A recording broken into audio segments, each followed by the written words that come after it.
लगातार हम आपको दिखा रहे हैं किस तरीके से 5 राज्यों में जो चुनाव हुए थे उनके परिणाम किस तरीके से सामने आ रहे हैं।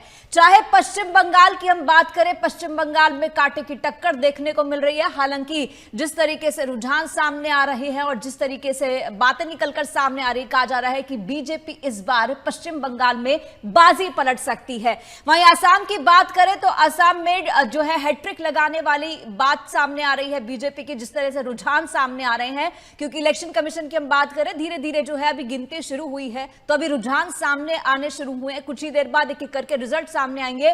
तो पश्चिम बंगाल में भी जो है हेमंत बिस्व शर्मा दूसरी बार मुख्यमंत्री बन सकते हैं। इसके अलावा अगर हम बात करें तमिलनाडु की, तो तमिलनाडु के रिजल्ट आपको लगातार बता रहे हैं, केरलम और पुडुचेरी। तो ये 5 राज्य। इसके अलावा कुछ राज्य ऐसे भी हैं जहां पर बाइपोल हो रहा है, यानी कि दोबारा से उपचुनाव किए जा रहे हैं, उनके रिजल्ट भी आपको बताएंगे।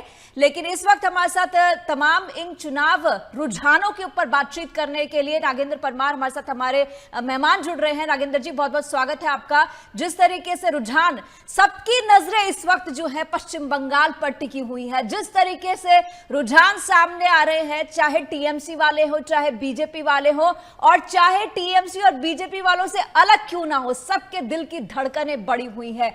जो रुझान सामने आ रहे हैं, टेली हम अपने दर्शकों को दिखा रहे हैं, पश्चिम बंगाल में 113 पर बीजेपी आगे चल रही है, टीएमसी 102 पे चल रही है। जो रुझान सामने आ रहे हैं उसे कैसे देखते हैं? कांग्रेस तो लगता है कहीं पर लड़ाई में है ही नहीं।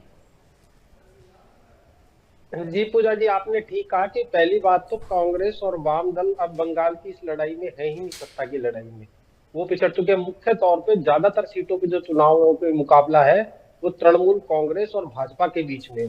अभी ये शुरुआती रुझान है और पोस्टल गिनती है, तो हमें 2-2.5 घंटे इंतजार करना होगा सही तरीके से तो रुझानों को समझने के लिए कि किसके पार्टी दफ्तर पे तो सन्नाटा पसरता है, 2-2.5 घंटे बाद पता चलेगा, और किस पार्टी के दफ्तर पे उत्सव का और उल्लास का माहौल रहेगा, ये जानने के लिए थोड़ा में रुकना होगा। लेकिन हाँ, जो शुरुआती रुझान है ना, उससे जैसे कहते हैं ना हमारे यहाँ की बोनी बढ़िया हो जाती है, तो ये बोनी जैसे किसी पार्टी की तो बढ़िया हुई थी। और इसमें कोई शक नहीं है कि आप ये देखिए कि इस बार का जो पश्चिम बंगाल का चुनाव था, भाजपा ने जिस तरीके से लड़ा है, भाजपा ने अपना उसमें सब कुछ झोंक रखा था, पूरी मेहनत, पूरी ताकत, कार्यकर्ताओं को, नेताओं को, केंद्रीय मंत्रियों को, और जितनी रणनीति की उसने रचा है और जितना बखूबी उसने चुनाव लड़ा है मैनेजमेंट वाइज, उसकी तो सारे देश में चर्चा है इस बात को लेके।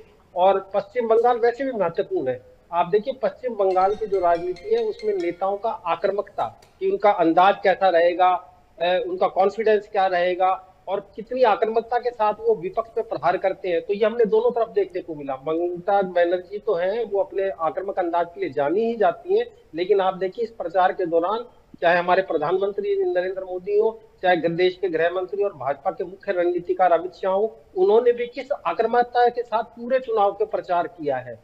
तो इस तरीके ये देखना बहुत महत्वपूर्ण रहेगा अगले कुछ घंटों में कि क्या होता है, किस तरह जाता है। लेकिन इसमें कोई शक नहीं कि भाजपा ने अपनी बेस्ट एफर्ट इस समय डाली है, और एंटी इनकम्बेंसी भी है। हमें ये भी मानना होगा कि ममता के शासन को लेकर अब थोड़ी एंटी इनकम्बेंसी भी है जी। महिलाओं ने और सब लोगों ने जिस तरीके से जहां वोटिंग हुई है, ऐतिहासिक वोटिंग हुई है, 92-93% मतदान होना बहुत ज्यादा मायना रखता है।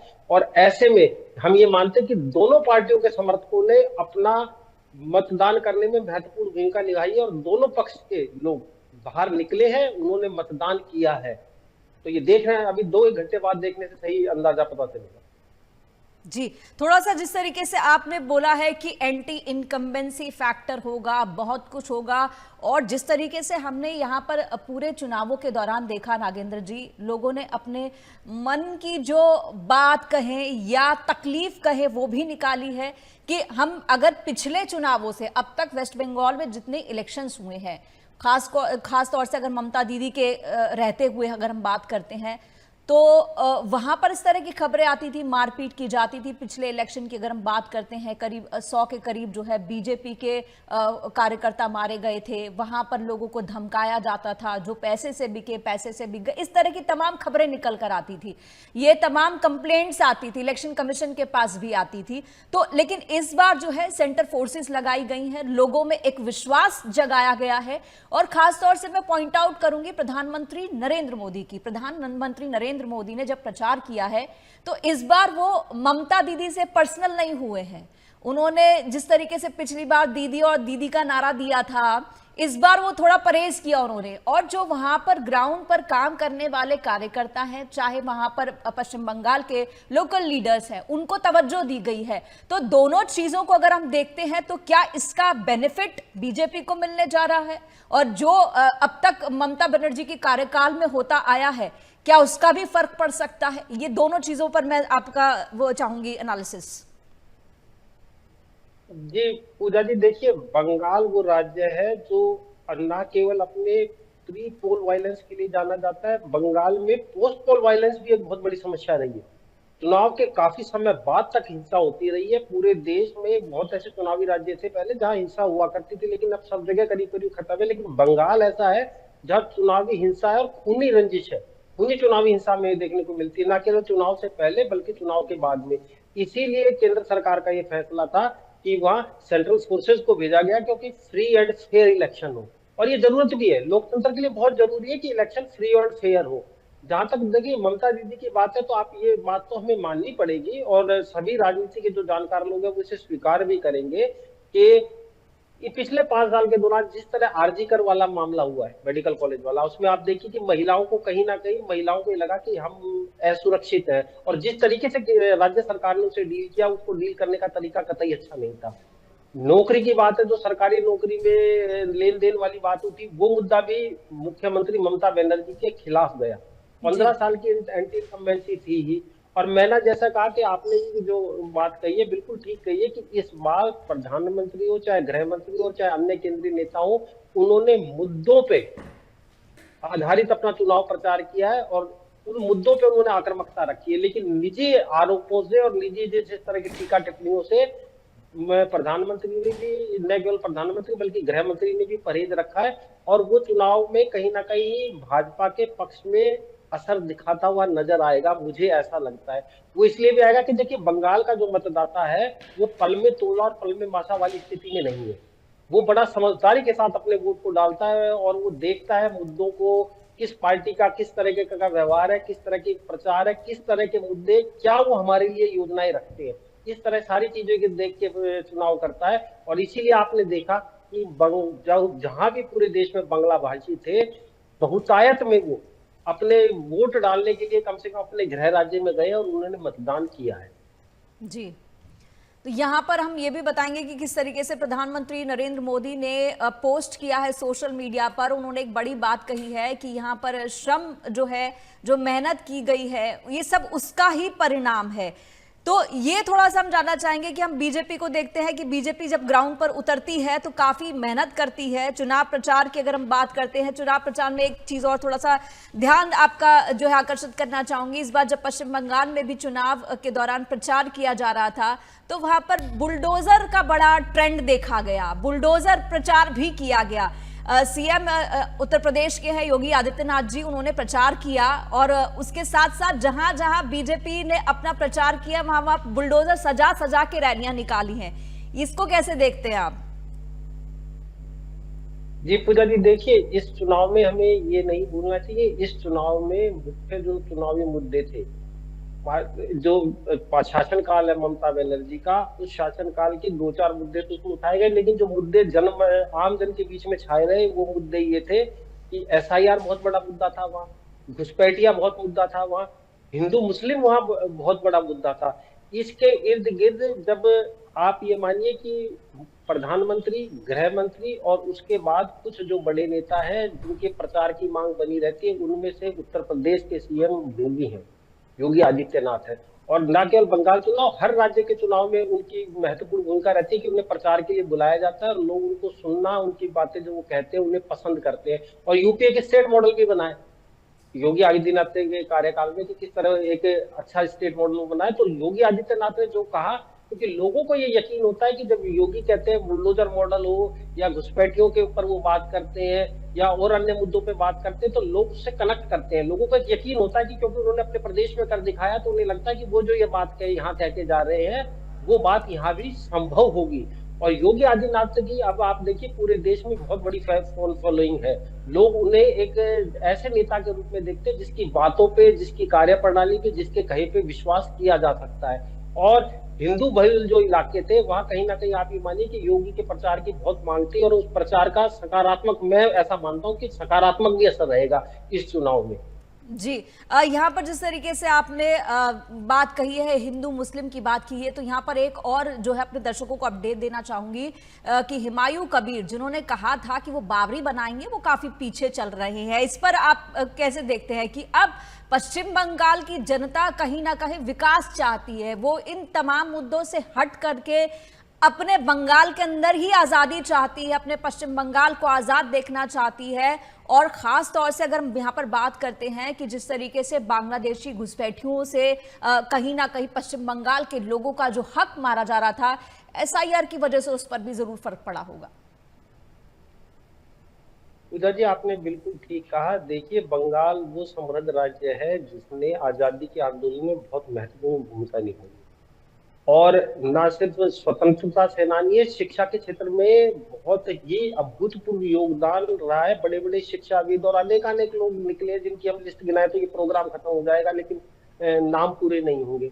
ऐसा बंगाल, जब वाम दल का शासन आया तो वो विकास की दौड़ में कहीं ना कहीं पिछड़ा रहा। लोगों ने बदलाव के रूप में ममता बनर्जी जी को चुना कि शायद वो विकास की राजनीति पे चलेगी, वो देश प्रदेश में विकास लाएंगी, वो प्रदेश को समृद्ध बनाएगी। लेकिन ऐसा होता हुआ अगर हम आज देखते तो कहीं नजर नहीं आता। उल्टा बंगाल लगातार पिछड़ता चला गया, जिसमें सारे संसाधन मौजूद है, जिसमें राज्य में पूरा सामर्थ्य मौजूद है। उसके बाद जब विकास नहीं होता तो लोगों को अजीब लगता है। और आज देखिए, अब जो दुनिया है ना, 2026 है, अब जो वक्त है पूरी दुनिया का, ना केवल बंगाल का, वो ऐसा है कि लोग डेवलपमेंट की बात करते हैं, क्योंकि शिक्षा हर घर तक पहुंच गई है, हर घर में लोग शिक्षित है। तो शिक्षित लोग हैं और पढ़े लिखे लोग हैं, लोगों को रोजगार है, शिक्षा है, आर्थिक संपन्नता, इस ओर ध्यान जाता है। अब जब आपके पास रोजगार नहीं होगा, कमाने के उचित अवसर नहीं होंगे आपके लिए, तो आपका जीवन स्तर कैसे सुधरेगा, आप समृद्ध कैसे हो जाएंगे। आजकल आप जातियों की बात करें या आप कम्युनिटी की बात करें या इधर उधर के आए बाय साए मुद्दों की बात करें, वो नहीं, लोग डेवलपमेंट से सीधा कनेक्ट होते हैं। और भाजपा सरकार की यही खूबी रही है। केंद्र में 11 साल से ज्यादा की जो सरकार रही है, उसकी यही खूबी रही है कि वो एक डेवलपमेंट का मॉडल प्रस्तुत करते हैं, और जो प्रधानमंत्री कहते हैं लोग उससे कनेक्ट भी करते हैं, उस पर विश्वास भी करते हैं, क्योंकि बहुत सारे बहुतेरे मामलों में उन्होंने ये करके दिखाया है। तो बंगाल के लोग भी इस बार के चुनाव में, आपने बिल्कुल ठीक है, एक बहुत बड़ा मुद्दा ये था कि अब लोग सब चीजों से इधर उधर की से आजीज आ चुके हैं। उन्हें विकास चाहिए, वो डेवलपमेंट पे निश्चित तौर पे इस चुनाव में वोट कर रहे हैं। जी। अब हम अगर थोड़ा सा बात करते हैं हम टीएमसी के लिए, तो ये इस बार जो है पूरी खतरे की घंटी है। इस पूरे चुनाव में कांग्रेस को कहाँ देख रहे हैं? कांग्रेस की तो हालत हम सभी जगह पर देख रहे हैं, चाहे वो हम असम की बात कर ले, चाहे हम यहाँ पर बात कर ले, पश्चिम बंगाल की बात कर ले, यहाँ पर कांग्रेस तो बहुत ही पुअर परफॉर्मेंस दे रही है। क्या कहेंगे आप? देखिए, कांग्रेस के, मुझे ऐसा लगता है कि कांग्रेस के जो रणनीतिकार है या कांग्रेस के जो सर्वोच्च नेता है, आप उसे आला कमान कहिए, पता नहीं उनकी रणनीति क्या है। बहुतेरे लोगों के दिल दिमाग में शिकायत रहती है कि जिस पार्टी ने 55 साल से ज्यादा देश में शासन किया, और करीब करीब सभी राज्यों में एक समय तो वो रही है, पार्टी सत्ता में रही है, तो इसके बावजूद वो आज वो पार्टी का जनाधार लगातार सिकुड़ रहा है, पिछड़ती चली जा रही है। तो कहीं ना कहीं उनकी रणनीति ठीक नहीं है। कहीं ना कहीं उन्हें जो ब्लूप्रिंट बनाना है राजनीति कैसे करनी है, मुद्दे, सही मुद्दों का चयन नहीं कर पाते कि क्या मुद्दे उठाने हैं। कहीं ना कहीं प्रदेश नेतृत्व और केंद्रीय हाईकमान है, उनके बीच में समन्वय की कमी रहती है। कई बार ऐसा भी नजर आता है कि हाईकमान अपनी तरफ से उन पर फैसले थोपता है जो क्षेत्रीय छतरपों को पसंद नहीं आते। अगर हम बंगाल के मामले में आप बात करें तो देखिए, बंगाल में सबसे बड़ा जो चेहरा है कांग्रेस का, वो अधीर रंजन चौधरी है। और हमें ये नहीं भूलना चाहिए कि कुछ समय पहले, क्योंकि वो सबसे मुखर थे ममता बनर्जी के खिलाफ में, वही सबसे बड़ा चेहरा थे कांग्रेस का, और कांग्रेस ने किस तरह उन्हें प्रदेश अध्यक्ष पद से हटा दिया था कुछ समय पहले तक, तो कि भाई वो, क्योंकि ममता बनर्जी के खिलाफ से बोलते थे और ममता बनर्जी के विरोधियों में वो जाने जाते थे। तो लोगों को तो यही नजर आता है ना कि जो व्यक्ति कांग्रेस की तरफ से सीएम के खिलाफ बातें कर रहा है, मुद्दे उठा रहा है, अगर आप उसको ही डिमोशन कर देते हैं तो लोगों को ये जाता है कि कहीं ना कहीं दोनों में कहीं ना कहीं कोऑर्डिनेशन है, केंद्रीय कांग्रेस में भी और टीएमसी के बीच में भी। तो इसलिए लगातार सोचने की बात है कांग्रेस के लिए तो, कि वो इस स्थिति में न केवल बंगाल में, बाकी प्रदेश दर प्रदेश उनकी स्थिति खराब होती जा रही है। कार्यकर्ता इसलिए उदास हो रहा है, घर पे बैठा है, कार्यकर्ता विमुख होता जा रहा है। और इस चुनाव में देखिए कि जो इस चुनाव से पहले भी लोकसभा चुनाव में भी आपने देखा होगा कि वाम दल का और कांग्रेस का जो मतदाता वर्ग है वो कहीं ना कहीं छिटक गया है। मैं ऐसा मानता हूँ कि वाम समर्थक तो ज्यादातर राम समर्थक हो गए थे चुनाव में, और कांग्रेस का भी वोट कहीं ना कहीं कुछ टीएमसी को बट रहा है, कुछ ना कुछ लोग भाजपा की तरफ भी जा रहे हैं, और कांग्रेस का जनाधार सिकुड़ रहा है। उन्हें सोचना है कि क्यों वो कारगर रणनीति नहीं बना पा रहे हैं, क्यों वो ऐसे फैसले नहीं ला पा रहे कि क्षेत्रीय सतर्क मजबूत हो। जी। अब थोड़ा सा हम अगर असम की बात करें, असम में तो यही प्रिडिक्ट किया जा रहा है, जिस तरीके से हम बात करते हैं, पोल्स की बात करते हैं, एग्जिट पोल्स की बात करते हैं, उसमें अब तक तो यही सामने आ रहा है कि इस बार हैट्रिक बनाने वाली है असम में बीजेपी। आपका जो गणित है वो क्या कहता है? आसाम के मामले में तो कम से कम मैं निजी तौर पे इस बात को लेकर आश्वस्त हूँ कि आसाम में हेमंत बिस्वा शर्मा अपनी सरकार बनाने जा रहे हैं। वहां कोई किंतु परंतु नहीं है, मुझे ऐसा लगता है। क्योंकि देखिए, हम चुनाव के दौरान हमने देखा है, आपकी रिपोर्टिंग भी टीम रही होगी, आप भी लगातार देखते रहे कि किस तरह चुनाव का जो आखिरी दौर था उसमें कांग्रेस के नेताओं के हौसले थोड़े पस्त नजर आए, उनका कॉन्फिडेंस बहुत कम नजर आया। और एक और चीज है कि देखिए, चुनाव क्या, चुनाव अच्छी रणनीति से लड़ा जाता है, बूथ स्तर तक उसके कार्यकर्ताओं तब लड़ा जाता है, लेकिन उसमें संसाधनों की बहुत जरूरत पड़ती है। तो कांग्रेस कहीं ना कहीं अब सत्ता से कहीं दूर है, संसाधनों की कमी से भी जूझते हुए आसाम के मामले में कम से कम मुझे कांग्रेस नजर आई। जी। यहाँ पर हम अगर हेमंत बिस्वा शर्मा की बात करें तो बहुत ही कहते हैं कि फारब्रांड नेता हैं, और फारब्रांड नेता है, और वो पर्सनली राहुल को लेकर बहुत टारगेट करते हैं। उनके काम भी जो है, अगर हम ग्राउंड पर देखते हैं, उनको वहां पर मामा कहा जाता है, मामा कहा जाता है, जनता से कनेक्ट करते हैं। इस बार तो उनका एक अलग ही रूप देखने को मिला, स्टेज पर डांस करते हुए नजर आए रैलियों के दौरान। ये जो पीपल कनेक्ट होता है, आम जनता से कनेक्ट, ये एक नेता को एक्चुअल में नेता बनाता है, ये एक्चुअल में आपको चुनाव जिताता है।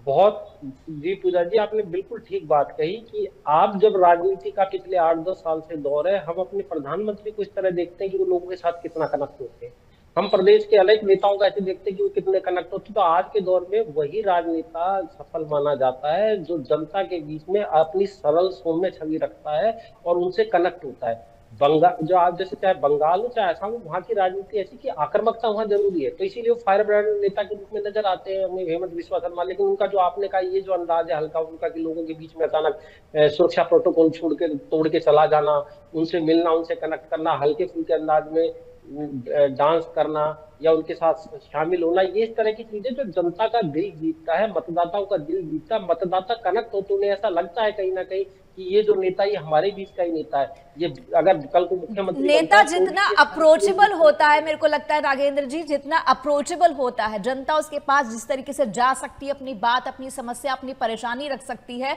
वही कहीं ना कहीं जो है वो आपकी जीत का एक तुरुप्का इक्का होता है। जिस तरीके से हम बाकी जगह भी हम सीएम की बात करें, अगर उत्तर प्रदेश के मुख्यमंत्री की बात जिस तरीके से मैंने कही थी, वो भी जनता दरबार लगाते हैं, लोगों से मिलते हैं।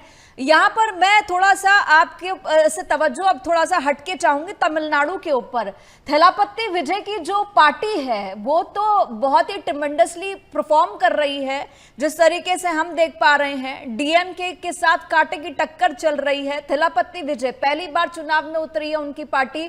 आपको क्या लगता है कि ये यंग ब्लड जो है ये पुराने धुरंधरों को टक्कर दे पाएगा क्या? पूजा जी, हमें ये नहीं भूलना चाहिए कि तमिलनाडु की राजनीति में, और तमिलनाडु में वो एक ऐसा राज्य है जहां फिल्मी कलाकार है, उनके लिए आम जन में, क्या युवा, क्या महिलाएं, क्या पुरुष, क्या बुजुर्ग, एक अलग तरह का क्रेज रहता है। मतलब मैं कई मायने में कहूँ तो मतलब वो ऐसी पट्टी है तमिलनाडु वाली जहाँ भगवान के समान माना जाता है कई नेताओं, वो कई अभिनेताओं को तो इस तरह का है। विजय थलपति के बहुत बड़ा क्रेज है वहाँ के लोगों में, और वो एक वहाँ के सफल अभिनेताओं में शुमार किए जाते हैं। और मुझे भी ऐसा लगता है कि विजय थलपति, जो चुनावी आकलन एग्जिट पोल बता रहे हैं और जो राजनीतिक विश्लेषक उनका अनुमान लगा रहे हैं, उससे शायद कहीं आगे जाएंगे वो। और ये तो तय ही था कि मतलब ये तो ऐसा लग ही रहा है कि लोग कह रहे हैं कि 15-18% वोट ले रहे हैं, लेकिन अगर अभी के रुझान तो ये बता रहे हैं कि वो और ऊपर जाने के लिए तैयार है कहीं ना कहीं। हालांकि चुनाव के मामले में स्टालिन शुरू से ही मजबूत और डीएमके बहुत मजबूत स्थिति में दिखाई दे रही थी, लेकिन हमने कई बार देखा इस तरह का कि ये जनता जनार्दन है, ये पब्लिक है, पता नहीं किसको सिर माथे पे बैठा ले और किस तरह का उलटफेर कर दे। और उनकी लोकप्रियता है जो अभिनेता के रूप में, वो अगर वो भुना पाए चुनाव में मतदाताओं को कनेक्ट करके, और विशेष रूप से जो आपने कहा कि युवा वर्ग में मतदाता, तो उनके पीछे बहुत क्रेजी है, एक तरीके से पागल सा ही था। अगर वो इस तरीके से उसे भुना पाए तो हमें आश्चर्यजनक परिणाम देखने को मिल सकते हैं तमिलनाडु में, कोई बड़ी बात नहीं। जी, तो किस तरह के परिणामों की आप अपेक्षा रखते हैं? क्योंकि जिस तरीके से हम बात करें, दक्षिण के अंदर भले ही कलाकार भगवान माने जाते हों, लेकिन एक समय में मतलब अगर मैं कहूं तो रजनीकांत से बड़ा तो कोई भगवान ही नहीं है साउथ में, अगर देखा जाए तो। लेकिन उन्होंने भी राजनीति से हाथ जोड़ लिए थे। और उत्तर के जो कलाकार होते हैं, चाहे हम अमिताभ बच्चन की बात करें, चाहे राजेश खन्ना की बात करें, ये जो कलाकार थे ये भी चुनावों में उतरे, जनता के बीच गए, लेकिन वो मुकाम नहीं बना पाए। हालांकि इक्का दुक्का नामों की अगर हम चर्चा कर सकते हैं तो वो जरूर हो सकते हैं, चाहे आजकल रवि किशन की हम बात कर लेते हैं, चाहे हम शत्रुघ्न सिन्हा की बात कर लेते हैं। ये कुछ नाम ऐसे जरूर हैं जिन्होंने अपनी पहचान बनाई है। लेकिन जिस तरीके से दक्षिण की बात करते हैं, दक्षिण में कलाकारों को जिस तरीके से देखा और पूजा जाता है, उत्तर में उस तरीके से नहीं देखा जाता। और रजनीकांत कहीं ना कहीं समझ गए थे कि राजनीति जो है हर एक कलाकार के लिए नहीं बनी है। एक कलाकार के लिए एक जो प्यार होता है जनता का, वो जरूरी नहीं कि वोट्स में तब्दील हो जाए। जी देखिए पूजा जी, ये बात आपने की, एक बात तो होती है कि राजनीति में और अभिनय में एक बेसिक फर्क होता है। अभिनय में जब आप एक अभिनेता के तौर पे आप एक फिल्म बनाते हैं तो कोई सीन में जिसमें आपका अभिनय उसके मुताबिक नहीं रहा तो उसको आप रीशूट कर लेते हैं, देखने के बाद वो सीन को हटा देते हैं, उसको रीशूट कर लेते हैं। लेकिन जब आप राजनीति में उतरते हैं और आपका कोई सीन या आपका किसी तरह का कोई जो बात है वो अगर गलत हो गई है तो आप उसको रीशूट नहीं कर सकते। और राजनीति में भी कोई यकायक आएगा और एकदम से उसका सूरज आसमान पे छा जाएगा, ऐसा काम होता है। राजनीति में आपको कुछ ना कुछ समय तक, हाँ आप अभिनेता हैं, आपकी फैन फॉलोइंग है, तो आपको बहुतेरे से लोग, लाखों की संख्या में लोग एक बार आपकी ओर आकर्षित हो जाते हैं, आपसे जुड़ जाते हैं। लेकिन राजनीति में आपको समय बहुत देना पड़ता है। आपने जैसा कहा कि बहुत सारे नेता जो सर्वसुलभ है, तो वो लोगों के साथ आपको उपलब्ध रहना पड़ता है उनके बीच में, और आपको राजनीति में तो लंबे टाइम तक, और आज की राजनीति के हिसाब से तो 24/7 काम करना पड़ता है। अगर हम रजनीकांत जी की बात करें या कमल हासन जी की बात करें तो उसमें कोई शक नहीं कि वो लोकप्रिय अभिनेता रहे, लेकिन राजनीति में जितना सर्वसुलभ उन्हें होना चाहिए और जितना लंबा टाइम देना था, वो शायद समझ गए, रजनीकांत तो समझ गए थे कि भाई इतना टाइम मैं शायद जनता के बीच में नहीं दे पाऊंगा।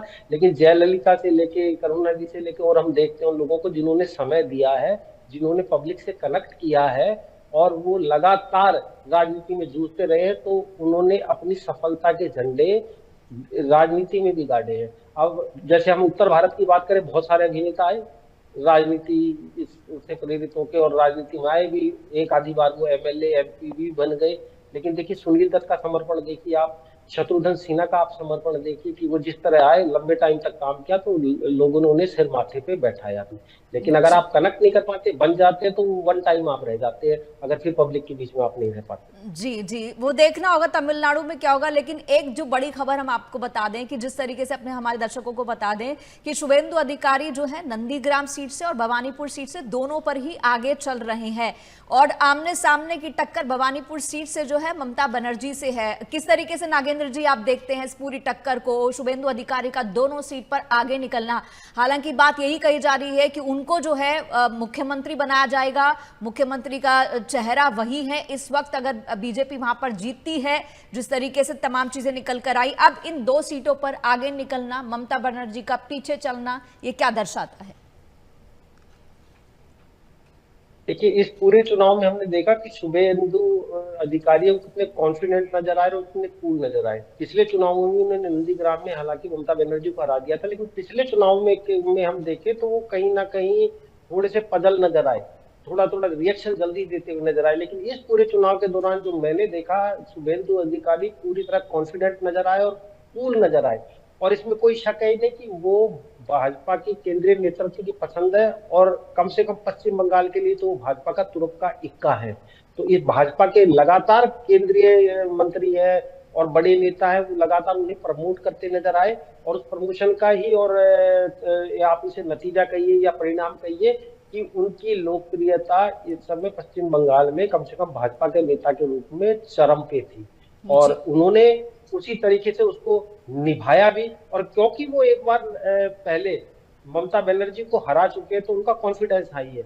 ममता बनर्जी को उनसे कहीं ना कहीं ऊपर नीचे थोड़ा बहुत झिझक रहती होगी या डर रहता होगा, क्योंकि जो नेता एक बार किसी दूसरे नेता के मुकाबले चुनाव हार जाता है तो फिर गैर उसके पाले में रहती है। तो शुभेंदु अधिकारी के लिए तो मुझे लगता है कि शुभेंदु अधिकारी काफी अच्छा प्रदर्शन करेंगे अपनी दोनों सीटों पर। जी बाकी तो चुनाव परिणामों में हमें 2-2.5 घंटे रुकना चाहिए। एग्जैक्ट हमें जो करीब करीब नतीजों की ओर जो आएंगे कंसोलिडेटेड, वो 2-1 घंटे के इंतजार के बाद आएंगे। जी जी जिस तरीके से हम देख पा रहे हैं, और बीजेपी जो है वेस्ट बंगाल में आगे चल रही है रुझानों में। अब से कुछ ही देर में नागेंद्र जी रिजल्ट भी सामने आने शुरू हो जाएंगे। हम अपने दर्शकों को तमाम अपडेट देंगे। जिन 5 राज्यों में चुनाव हुए हैं, वोटिंग हुई है, आज उनके परिणाम सामने आ रहे हैं। और जैसे कि बच्चे एग्जाम देते हैं कि एक्साइटमेंट होती है, थोड़ा दिल में जो है धड़कन बढ़ी रहती है, वैसे इस वक्त तमाम जो पार्टी के लोग हैं उनकी तो है ही है, लेकिन पश्चिम बंगाल पर तो पूरे देश की नजरें हैं। बल्कि देश के साथ साथ अगर हम दूसरे देशों की बात करें, क्योंकि हम देख रहे थे कि अमेरिका के मीडिया ने भी पश्चिम बंगाल के ऊपर खास इंटरेस्ट जताया है, और इस पर डिस्कशन करने के लिए हमारे साथ जुड़ गए हैं बीजेपी के प्रवक्ता विमल सिंह जी। विमल जी, आपका बहुत बहुत स्वागत है। नागेंद्र जी भी हमारे साथ हैं, हमारे सहयोग हमारे राजनीतिक विश्लेषक हैं, तो आप दोनों का एक बार फिर से स्वागत है। सबसे पहले विमल जी, आप बताएं कि पश्चिम बंगाल में पीएम मोदी ने झालमुड़ी खाई थी, अब बीजेपी हेडक्वार्टर में इस वक्त झालमुड़ी की तैयारी चल रही है या रसगुल्ला की तैयारी चल रही है, क्या तैयारी चल रही है? देखिए पूजा जी, जिस तरीके से दिल्ली एनसीआर के मौसम में परिवर्तन हुआ है, उसी तरीके से जो है बंगाल के राजनीतिक परिवेश का भी परिवर्तन होना तय है। आपने देखा मैं लगभग जो है 15 दिन जो है पूजा जी मैं बंगाल चुनाव में था, और हमने ग्राउंड पे काम किया है। और हमारी बंगाल की जो ईश्वर जनता है, उन्होंने जो है तय कर लिया था कि परिवर्तन जो है इस बार करके बंगाल से, और इस बार भय मुक्त को सरकार को हटा के तुष्टिकरण और तानाशाही की जो सरकार है उसको हटा के जो है विकास युक्त सरकार को चुनेगी। और ये जिस तरीके से रुझान हमें सामने आपके MH1 के जरिए हमारे टेलीविजन पे हमारे सामने जो दिखाई दे रहे हैं, इससे स्पष्ट हो रहा है कि ईश्वर रूप जो जनता है बंगाल की, उसने जो है विकास युक्त सरकार को जो है अपना जो है आशीर्वाद, और प्रधानमंत्री जी के जो है जिस तरीके से नेतृत्व में बंगाल में हमने जो है प्रचार किया, जिस तरीके से हमारे ग्राउंड पे जो है भारतीय जनता पार्टी के कार्यकर्ताओं ने वर्क किया, वो आपको दिखाई आपके मार्जिन पे ये दिखाई रुझान जो है दिखाई देते हुए नजर आ रहा है। दूसरी चीज मैं कहना चाहता हूँ कि ये झालमुड़ी जो है जी एक सेकेंड, शुभेंदु अधिकारी जो 2 सीट पर आगे चल रहे हैं, उनका क्या कुछ कहना है वो अपने दर्शकों को सुनवाते हैं। मेरा नंदीग्राम में मुस्लिम बूथ में मेरा इतना अच्छा प्रदर्शन मैं उम्मीद में नहीं था। जो जिस मुद्दों को लेकर आपने इस बार आप लोगों ने उतरा है, क्या लग रहा है कि जनता उस मुद्दों को अब अपना मुद्दा बन के वोट डाल? मिसरूल तो बड़ा मुद्दा है। मोदी जी का नेतृत्व में जो बंगाल का खड़ा करने का मोदी जी ने गारंटी दिया, उनका पक्ष में हुआ है, तभी इतना हड़बड़ी का बात नहीं है। कंक्लूजन में आना ठीक नहीं है। ये 18 राउंड 20 राउंड चलेगा ना भैया, 11 बजे के बाद मैं बताऊंगा। शुभेंदु अधिकारी हमारे साथ है। शुभेंदु एक सवाल। जिस तरीके से नागेंद्र जी हम बात कर रहे थे कि शुभेंदु अधिकारी अपनी दोनों ही सीटों पर आगे चल रहे हैं, नंदीग्राम और भवानीपुर दोनों ही सीटों पर आगे चल रहे हैं, एक कॉन्फिडेंस उनमें अलग है। लेकिन अगर हम उनकी बात करते हैं, बहुत डाउन टू अर्थ नेता लगते हैं, बॉडी लैंग्वेज की बात करें कॉन्फिडेंट दिखते हैं, और इन चुनावों में जो बड़े फेरबदल का जो इशारा मिल गया था, अगर नागेंद्र जी हम कहें तो जो 2 चरणों में बंगाल में वोटिंग हुई है, दोनों ही चरणों में बम्पर वोटिंग हुई है। मतलब जब से भारत आजाद हुआ है उसके बाद इतनी तगड़ी वोटिंग जो है, इतना बड़ा नंबर हमने कभी नहीं देखा था जो दिखाई दिया। ये तभी समझ में आ गया था कि पश्चिम बंगाल में इस बार कुछ अलग होने वाला है। जी जी जी पूजा जी, बंगाल का चुनाव ना सिर्फ बंगाल का चुनाव है, पूरे देश के लिए बहुत महत्वपूर्ण चुनाव था। दोनों राजनीतिक दलों ने, क्योंकि वाम दल और कांग्रेस तो इस चुनावी मुकाबले में करीब करीब अलग ही थलग नजर आए, और उनका बहुत सिमट भी गए हैं, उनका कोई वजूद नहीं बचा है। भाजपा और तृणमूल कांग्रेस दोनों ने अपने पूरे संसाधन झोंके हैं इस चुनाव में। आप ये मान के चलिए, दोनों ने अपनी पूरी ताकत झोंकी है इस चुनाव में, दोनों ने पूरी मेहनत के साथ ये चुनाव लड़ा है। और अगर मैं सिलसिलेवार बात करूं दोनों तरफ के पक्षों की, तो देखिए जहां ममता बनर्जी है, ममता बनर्जी अपनी जो जन कल्याणकारी योजनाएं थी और अपना जो शासन रहा है और उनका जो वोट बैंक रहा है, वोट बैंक को उन्होंने अपना एक कंसोलिडेटेड वोट बैंक रहा है, उसके सहारे और महिलाओं के बीच में जिस तरह की वो लोकप्रियता थी उसको देखते हुए उन्होंने चुनाव लड़ा है। और आप एक ये चीज ये और देखिए, इस चुनाव का दूरगामी परिणाम जो रहेंगे वो ये रहेंगे, क्योंकि ममता बनर्जी भी इंडिया के गठबंधन का एक तरीके से हिस्सा थी, लेकिन इस चुनाव में आप ये देखिए कि कांग्रेस ने चुनाव अलग लड़ा है, आपस में कोई किसी तरह का उनका समझौता नहीं हो पाया। और जितने भी और क्षेत्रीय दल थे, आप बात करिए राजद की बात करिए बिहार से, आप समाजवादी पार्टी की बात करिए उत्तर प्रदेश से, आप आम आदमी पार्टी की बात करिए, इनके नेता वहां गए हैं और उन्होंने ममता बनर्जी के समर्थन में वहां सभाएं करी और ममता बनर्जी को अपना समर्थन दिया है। और दूसरी तरफ क्योंकि भाजपा ही मुख्य रूप से चुनाव लड़ रही है एनडीए गठबंधन में, तो भाजपा ने भी अपने पूरे संसाधन, अपनी पूरी ताकत और अपने पूरे कार्यकर्ताओं और नेताओं को उनको पूरी तरीके से झोंक रखा था इस चुनाव के दौरान में।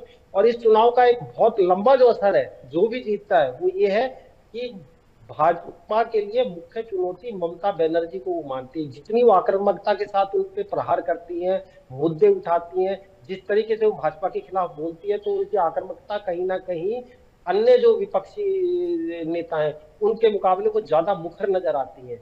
तो अगर बंगाल को जीत जाता है, भाजपा इस चुनाव को जीतती है, बंगाल पे फतह कर लेते हैं, तो आप ये मानिए आने वाले चुनाव के सत्ता के जो क्वार्टर फाइनल है, सबसे बड़ा क्वार्टर फाइनल तो आने वाले समय में उत्तर प्रदेश है, उसके बाद में हिमाचल भी है, पंजाब भी है, गुजरात भी है। तो इन सारे क्वार्टर फाइनलों को में चुनावी वैतरणी पार करना भाजपा को ऐसा लगता है कि ज्यादा आसान हो जाएगा। और पूरे देश में, क्योंकि सबसे स्थापित नेताओं में विपक्ष के रूप में ममता बनर्जी है, उनको उनके गढ़ में हराने के बाद भाजपा के लिए अगले चुनाव ज्यादा आसान हो जाएंगे। और इस चुनाव की धमक बंगाल में जो परिणाम आता है, इसकी आप न केवल आने वाले चुनावों में 2029 के लोकसभा चुनाव तक में इसका असर आएगा नजर, क्योंकि भाजपा के लिए जो महिला आरक्षण बिल है वो मुख्य मुद्दा आप मान के चलिए आने वाले सभी विधानसभा चुनाव से लेकर 2029 के लोकसभा चुनाव में। तो हम इसे इस तरह देखते हैं। जी विमल जी, आप कैसे देखते हैं? अगर सिर्फ असम और पश्चिम बंगाल की बात करते हैं, दोनों ही जगह पर बीजेपी ही इस वक्त आगे लीड करती हुई नजर आ रही है। इन दोनों तरफ से तो बीजेपी इस वक्त आश्वस्त है, लेकिन बाकी के जो 3 राज्य उन पर भी आपकी तवज्जो चाहूंगी, लेकिन पहले इन 2 पर आपका रिएक्शन। देखिए, मैं कहना चाहता हूं कि भारतीय जनता पार्टी के हमारे जो कार्यकर्ता हैं, हमने जो है ग्राउंड पे जाके बहुत काम किया है। और जिस तरीके से हमारे असम के जो मुख्यमंत्री हैं हेमंत बिस्वा शर्मा जी, महिलाओं के लिए, गरीब लोगों के लिए, युवाओं के लिए जिस तरीके से उन्होंने जन कल्याणी योजनाएं निकाली है, उसको देखते हुए असम की जनता ने जो है उनको अपना सिरमौर बनाया है, उनको अपना आशीर्वाद दिया है। बंगाल की बात करें तो बंगाल में जो है जिस तरीके से भय का माहौल था, जिस तरीके से तानाशाही था, तुष्टीकरण की राजनीति जिस तरीके से ममता बनर्जी जी कर रही थी, प्रशासन का जो जिस तरीके से प्रशासन अपना परपेक्षता दिखा रहा था, लोगों के ऊपर जो है तानाशाही दिखा रहा था, उसको बदलने के लिए जो है वहां की जो हमारी जो ईश्वरूप जो जनता है, उन्होंने जो है पूरा मन बना लिया था। और आपको दिखा भी, ये चीजें आपको दिखी भी ग्राउंड पे जब हम लोग थे, तो जनता ने जो है पिछली बार 2021 के चुनाव में भी लगभग मैं 20 दिन वहां पे रहा था, और जनता वहां पे जो है वोट पोल नहीं कर पा रही थी। और आपने देखा था कि कई जगह तो बूथ कैप्चर कर दिए जा रहे थे। इसके अलावा जो है जो लोग भारतीय जनता पार्टी के वोटर थे या जो भारतीय जनता पार्टी के समर्थक थे, जो वोट मांग रहे थे, आपने देखा था चुनाव के बाद उनके साथ कितना जो है दुराचार, अत्याचार किया गया, उनको मारा पीटा गया। तो इस चीज को देखते हुए इस बार जो है जनता ने जो है मन बना लिया था कि अपना इस बार जो है पूरा आशीर्वाद जो है प्रधानमंत्री जी को और भारतीय जनता पार्टी को देगी। दूसरी चीज मैं आपको बता देना चाहता हूं पूजा जी, 2021 के चुनाव में जब मैं गया था, तब हम लोग ग्राउंड पे भी काम नहीं कर पाते थे, क्योंकि टीएमसी के जो नेता, टीएमसी के जो कार्यकर्ता थे या जो टीएमसी के गुंडा थे, जो अवैध बांग्लादेशी थे, उनको जो कार्यकर्ता या गुंडा बना के जो है ममता बनर्जी जी रखी हुई थी, वो भारतीय जनता पार्टी के कार्यकर्ताओं को ग्राउंड पे भी नहीं उतरने दिया जाता था। जो लोग वोट करने के लिए जाते थे उनको घर में उनको बंद कर दिया जाता था, उनको घर से बाहर नहीं निकलने दिया जाता था। लेकिन इस बार जो है अर्धसैनिक बल की बात करूं या मैं इलेक्शन कमीशन की बात करूं, बहुत निष्पक्षता पूर्वक जो है इलेक्शन कमीशन ने जो है वहां पे काम किया है पश्चिम बंगाल के अंदर। और इस बार किसी तरीके का कोई जो है बूथ कैप्चरिंग या जो है इलेक्शन कमीशन के पदाधिकारियों को पीटना, इस तरीके की चीजें जो है चुनाव में हमें दिखाई नहीं दी है। रही बात पश्चिम बंगाल में हमें चुनाव जीतने का सबसे बड़ा जो कारण है वो है हम हमारे प्रधानमंत्री जी की जन कल्याणी योजना, जो पश्चिम बंगाल की जो तानाशाही मुख्यमंत्री है ममता बनर्जी जी, उन्होंने जो है हमारी प्रधानमंत्री की जन कल्याणी जो योजना है उसको जो है बंगाल में जो है लागू नहीं करने दिया है। जिस तरीके से हम महिलाओं के लिए महिला आरक्षण ला रहे थे, चाहे हम जो है महिलाओं को लखपति बना रहे थे, चाहे महिलाओं के लिए जो है आत्मनिर्भर बनाने का प्रयास जो है हमारे प्रधानमंत्री जी करते हुए नजर आ रहे हैं, उन महिलाओं को जो है एक दबा कुचला तरीके से जो है पश्चिम बंगाल की मुख्यमंत्री जो है उनको समझती थी और उनको जो है किसी प्रकार की कोई भी ऐसी सरकारी योजना नहीं थी जिससे जो है महिलाओं को जो है आत्मनिर्भर बनाया जा सके। जी यहाँ पर देखते हुए इसी चीज को देखते हुए जो है जी जी प्लीज वहाँ पे जो है सबसे ज्यादा जो वोटर है वो महिला, वो जो सबसे ज्यादा वहाँ पे वोटर है वो है महिला वोटर, और महिला वोटर ने जो है भारतीय जनता पार्टी को और प्रधानमंत्री जी को पूरा अपना जो है जन विश्वास और पूरा का पूरा अपना आशीर्वाद जो है देते हुए नजर आई।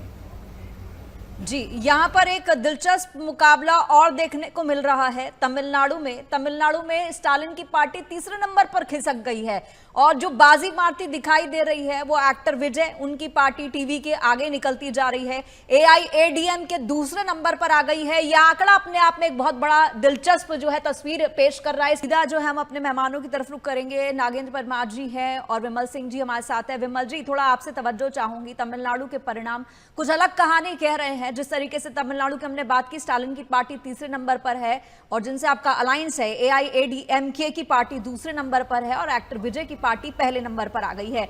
मुझे याद है कि जिस तरीके से जब हमने देखा था तमिलनाडु के नामों की लिस्ट देखी थी कौन कौन उम्मीदवार होगा, तो उसमें अन्नामलाई का नाम नहीं था। हमें हैरानी भी हुई, फिर समझ में आया कि जब गठबंधन की राजनीति होती है तो उसमें बहुत सारे जो है इफ्स एंड बट्स होते हैं, बहुत सारे कॉम्प्रोमाइजेस होते हैं और अन्नामलाई का ना होना जो है वो क्या खलेगा इन पार्टी में। जिस तरीके से अलायंस किया गया था कि एआईएडीएमके जो है कड़ी टक्कर देगा, अलायंस टक्कर देगा डीएमके को, स्टालिन को, तो वो पूरा होता नहीं दिख रहा है। एक्टर विजय की जो पार्टी है पहली बार मैदान में उतरी है, बल्कि वो सब पार्टियों को पछाड़ते हुए आगे निकल गई है। देखिए पूजा जी, मैं कहना चाहता हूँ भारतीय जनता पार्टी एक कार्यकर्ता बद्ध पार्टी है और हमारे लिए जो है नेतृत्वकर्ता जो है सबसे ज्यादा मायने रखते हैं। नेतृत्वकर्ता की बातें हमारे लिए सबसे ज्यादा मायने रखती है।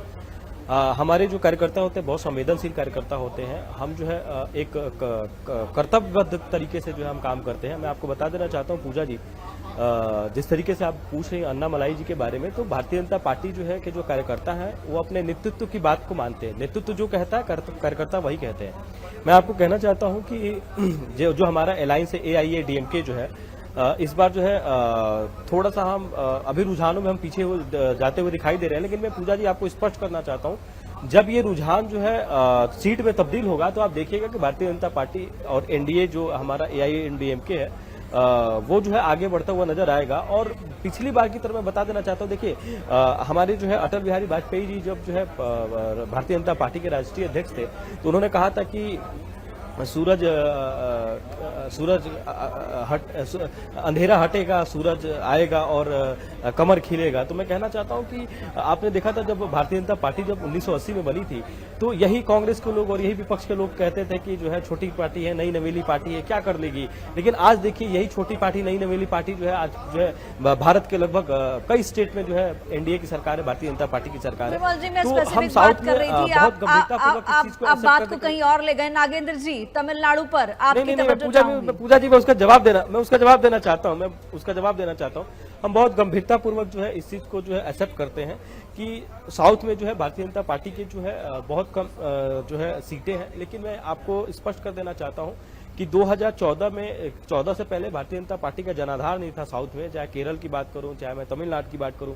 लेकिन धीरे धीरे वोट परसेंट बढ़ा है, धीरे धीरे हमारी सीटें बढ़ी हैं। तो आगामी चुनाव में आप देखिएगा, आम चुनाव में या विधानसभा के चुनाव में जो है भारतीय जनता पार्टी को अच्छी सीटें जो है आती हुई नजर आएंगी। तो हमें जो है अभी रुझानों पे जो है ध्यान ना देके हमें जो है 12-1 बजे का इंतजार करना चाहिए। जब जो ये रुझान जो है सीट में तब्दील होगा तो आप देखिएगा भारतीय जनता पार्टी एक अच्छी बढ़त बनाते हुए नजर आएगी। जी जी जी नागेंद्र जी, तमिलनाडु के जो रुझान सामने आ रहे हैं इस पर आप क्या कहेंगे?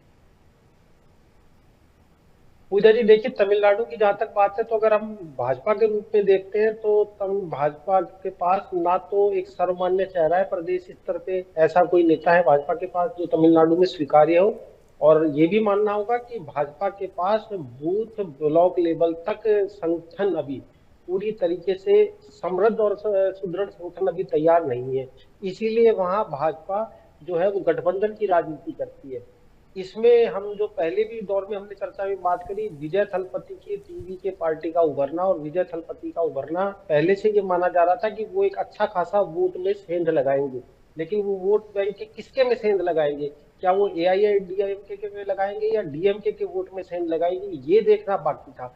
हालांकि अभी मैं ये मानता हूं कि अभी जो पोस्टल बैलेट की गिनती हो रही है तो अभी ये शुरुआती रुझान है, हमें कम से कम 1.5 से 2 घंटा रुकना होगा। 1.5 से 2 घंटे बाद के जो रुझान हमारे पास आएंगे वो थोड़े कंसोलिडेटेड होंगे, उसके आधार पे हमारे लिए आकलन करना ज्यादा आसान हो जाएगा। लेकिन इसमें कोई शक नहीं है कि विजय थलपति जो कर रहे हैं राजनीति में वो एक नया सूरज उग रहा है। देखिए, दक्षिण भारत की फिल्में भी ऐसी होती है, जो अभिनेता फिल्म करते हैं उनकी फिल्में लार्जर देन लाइफ होती है, जिसमें दिखाया जाता है कि किस तरीके से एक नायक है वो दबे कुचले लोगों के लिए, अन्याय सहने वालों के लिए या पीड़ित लोगों का मसीहा बन के उभरता है और उनकी समस्याओं को दूर करता है और उनको अपलिफ्ट करता है उनको। तो इस तरह का अभिनेता के रूप में तो विजय थलपति लगातार कर ही रहे हैं फिल्मों में, और लोग शायद उनसे कनेक्ट है कि वो सोचते हैं कि राजनेता के रूप में भी वो हमारे लिए करके देंगे, हमारे लिए अच्छा होगा, तो शायद इसीलिए लोग उनसे कनेक्ट कर रहे हैं। और हमें ये नहीं भूलना चाहिए, देखिए कुछ समय पहले जब उनकी एक बहुत बड़ी रैली थी जिसमें उनके कुछ कार्यकर्ता मारे भी गए थे, एक एक्सीडेंटल डेथ भी हो गई थी उनकी, उसके बाद भी लोगों का समर्थन, अपार समर्थन मैं कहूंगा, विजय थलपति के लिए बना रहा।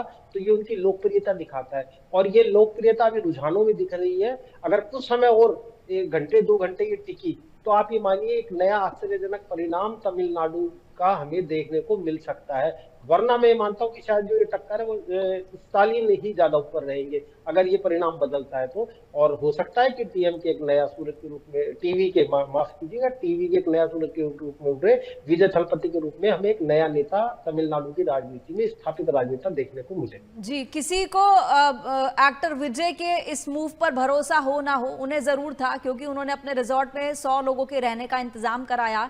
उनको लगा कि जीतेंगे तो हम अपने विधायकों को सिक्योर करके चलेंगे कि कहीं जो दल बदल से जो तमाम पार्टियां पीड़ित हैं वो उनके साथ ना हो। इसे आप कैसे देखते हैं? जी, अब देखिए, पहले राजनीति इस तरह थी जो नैतिकता पे, सिद्धांत पे, सुचिता पे चला करती थी। आजकल तो जो हॉर्स ट्रेडिंग है या दल बदल है या विधायकों का दल बदलना, अब तो ये भी वर्तमान दौर में तो राजनीति की निपुणता इसे कहा जाता है। ये माना जाता है कि राजनीति के रणनीतिकार है या उन्होंने कितनी जबरदस्त तरीके से दूसरे पाले में सेंध लगा दी, उनको कर लिया। और नए किसी राजनीतिक दल के साथ जिसका चुनावी अनुभव भी कम हो, जिसे प्रबंधन की राजनीति का भी अनुभव कम हो, ऐसे में तो शंका और ज्यादा बढ़ती है। तो इस शंका को देखते हुए विजय जो थलपति कर रहे हैं वो ठीक ही कर रहे हैं, मुझे ऐसा लग रहा है। जी, विजय जी, जिस तरीके से यहाँ पर हम बात कर रहे थे कि किस तरीके से तमिलनाडु में एक बड़ा फेरबदल देखने को मिल रहा है, एक बड़ा फेरबदल वेस्ट बंगाल में देखने को मिल रहा है। वेस्ट बंगाल पर हम वापस आते हैं और लगातार जो है बीजेपी वहां पर लीड कर रही है, लीड इन द सेंस की जो अब तक रुझान आए हैं उसमें बीजेपी आगे चल रही है। ये जो चुनाव परिणाम होगा बंगाल का, ये आने वाले चुनावों पर कितना प्रभाव डालेगा? क्योंकि किसी राज्य में चुनाव होना और वहां पर एक लंबे समय बाद सत्ता परिवर्तन हो रहा, और सत्ता में किसका आना, कोई पहली बार आ रहा है, बीजेपी पहली बार अगर बनाती है, अपनी सरकार बनाती है, तो बाकी आने वाले चुनावों में बीजेपी का जाहिर सी बात है मनोबल बड़ा होगा, लेकिन क्या स्ट्रैटेजी रहेगी?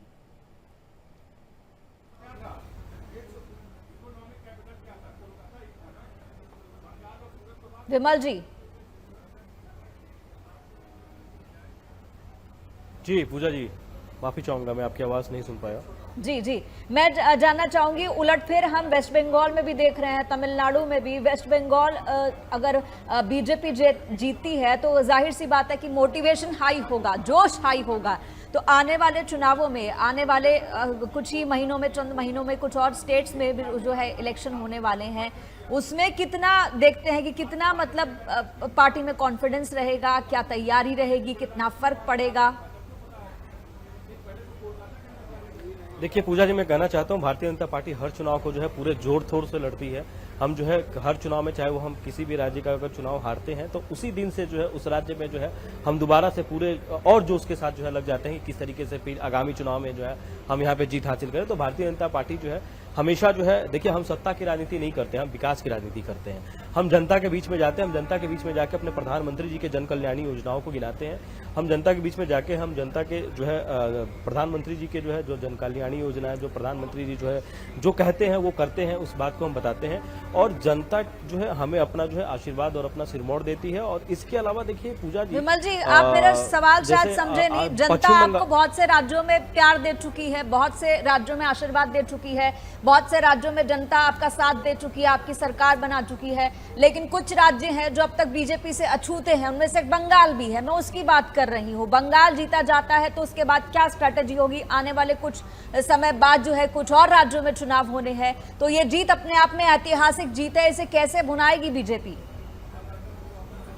देखिए मैं कहना चाहता हूं पूजा जी कि भारतीय जनता पार्टी जो है अगर बंगाल चुनाव जीतती है तो सबसे पहले जो हमारे बंगाल में जो अवैध घुसपैठिए हैं, जो हमारे बंगाल की स्वरूप जनता का जो है संसाधन अनुसाधन का प्रयोग कर रहे हैं, जो हमारे युवाओं को जो है युवाओं के जो है उसको छीन रहे हैं, वो सबसे पहले अवैध घुसपैठियों के खिलाफ कार्रवाई करेंगे। इसके अलावा जहां अगर हम जो है बंगाल चुनाव जीतेंगे, इसके साथ साथ जो है आने वाले चुनाव जो है उत्तर प्रदेश में है, गोवा में है, उत्तराखंड में चुनाव है, तो वहां पे है जो है अगर हम बंगाल का चुनाव जीतते हैं तो हमें वहां भी जो है और शक्ति मिलेगी और भी हम जोश के साथ जो है आगामी चुनाव में जो है हम कार्य करेंगे।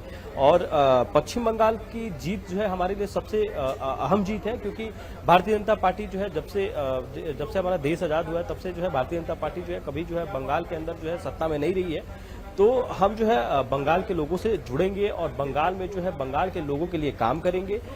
बंगाल के जो ममता बनर्जी जी जो है माँ माटी मानुस का नाम दी थी, जिसमें आपने देखा था कि माँ का क्या हाल है, माँ बहनों का क्या हाल है, वहाँ पे जो है महिलाओं को जो है अत्याचार दुराचार हो रहा है, वहाँ पे डॉक्टर महिलाएं सेफ नहीं है, उनके साथ जो है रेप होता हुआ नजर आता है। आप प्रतिदिन देखती हैं कि महिलाओं के साथ जो है कितने जो है अत्याचार दुराचार होता है। माटी की बात करूँ तो माटी की अस्मिता जो है धीरे धीरे खत्म हो रही है, जिस तरीके से अवैध बांग्लादेशियों को जो है संरक्षण दिया गया है। और मानुस की बात करूं तो मानुस तो वहां पे सुरक्षित है ही नहीं, चाहे महिलाओं की बात करूं, चाहे मैं पुरुष की बात करूं, चाहे युवाओं, चाहे नागेंद्र जी, यही सेम सवाल आपसे है मेरा। आपने मेरा सवाल सुना होगा कि बहुत से ऐसे राज्य हैं जहां पर बीजेपी अब तक अछूती है, जहां पर बीजेपी की सरकार कभी नहीं बनी है। उनमें से पश्चिम बंगाल का नाम है। पश्चिम बंगाल में अगर बीजेपी सरकार बना ले जाती है इस बार, तो भविष्य बीजेपी का उन और बाकी राज्यों में आप कैसे देखते हैं जहां पर अब तक बीजेपी ने अपनी पैठ नहीं बनाई, अपनी सरकार नहीं बनाई है? पूजा जी देखिए, भाजपा के लिए बंगाल कितना महत्वपूर्ण है ये तो हमने भाजपा नेताओं के बयान से सुना, जिनमें प्रधानमंत्री ने अंग बंग कलिंग का जिक्र किया, जिसमें अंग और कलिंग में तो उनकी सरकार आ चुकी है, बंग यानी बंगाल बचता है। और जहां तक मैं राजनीति को देखकर समझता हूं तो मेरे हिसाब से मैं ये मानता हूं कि पश्चिम बंगाल का चुनाव एक तरीके से क्वार्टर फाइनल है चुनाव का, क्योंकि अगर यहाँ से विपक्ष का किला ढहता है, यानी ममता बनर्जी अगर यहाँ हारती है, तो कम से कम भाजपा और एनडीए को विपक्ष की चुनौती का एक बड़ा हिस्सा खत्म होता हुआ नजर आता है। और ये भी आप मानिए, क्योंकि क्षेत्रीय सत्रकों में बहुतेरे से क्षेत्रीय सत्रकों में ममता बनर्जी को समर्थन दिया है, तो कहीं ना कहीं उनके भी हौसले पस्त होते हुए नजर आएंगे। जब भी हम आज विपक्ष की बात करते हैं भाजपा या एनडीए के खिलाफ, तो उसमें बंगाल हमें एक मजबूत विपक्ष के किले के रूप में नजर आता है। अगर ममता बनर्जी इसको बचा के ले जाती है, तो आप ये बात मानिएगा कि भाजपा के लिए आने वाले चुनाव में और कठिन चुनौती के साथ या और रणनीतिक कुशलता के साथ उसे अगले चुनाव लड़ने होंगे, इस पे ध्यान है। और अगर बंगाल में भाजपा जीतने में कामयाब रहती है, तो सत्ता का मैं दूसरा क्वार्टर फाइनल मानता हूँ 29 से पहले, वो है पश्चिमी उत्तर प्रदेश। वो राज्य है जिसमें सबसे ज्यादा लोकसभा सीट है, देश का वो राज्य जिसमें सबसे ज्यादा विधानसभा सीट है, देश का वो अब मॉडल राज्य है जिसकी धमक पूरे देश में है। तो अगर बंगाल को भाजपा जीत जाती है, तो आप मानिए कि उसके लिए उत्तर प्रदेश की राह आसान हो जाएगी, उसके लिए उत्तराखंड की राह आसान हो जाएगी, उसके लिए गोवा की राह आसान हो जाएगी, उसके लिए गुजरात की राह आसान हो जाएगी, और उसके लिए पंजाब, बंगाल के अलावा पंजाब भी एक ऐसा राज्य है जहाँ भाजपा बहुत लंबे समय से सत्ता से दूर है। तो शायद उसे लगता है कि इसके सारे हम पंजाब में भी अपने प्रदर्शन को सुधार सकते हैं, वहां भी हम टफ फाइट दे सकते हैं।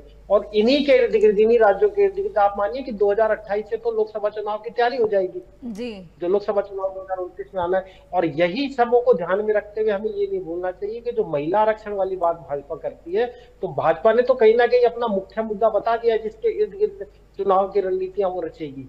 बाकी स्थानीय स्तर पे, प्रदेश स्तर पे जो और मुद्दे होंगे, जन कल्याणकारी या योजना या अन्य का तो प्रचार प्रसार करेगी, लेकिन महिला आरक्षण के जरिए देश की आधी आबादी को अपने साथ जोड़ने का जो काम है, वो भाजपा चुनावी राजनीति या चुनावी घोषणाओं के जरिए कर चुकी है, मेरा ऐसा मानना है। जी, जाहिर सी बात है, आधी आबादी की चिंता आधी आबादी को उतनी नहीं होगी जितनी बाकी पॉलिटिकल पार्टीज को है। फिलहाल बहुत बहुत शुक्रिया आप दोनों मेहमानों का हमसे जुड़ने के लिए, इस पूरे डिस्कशन के लिए।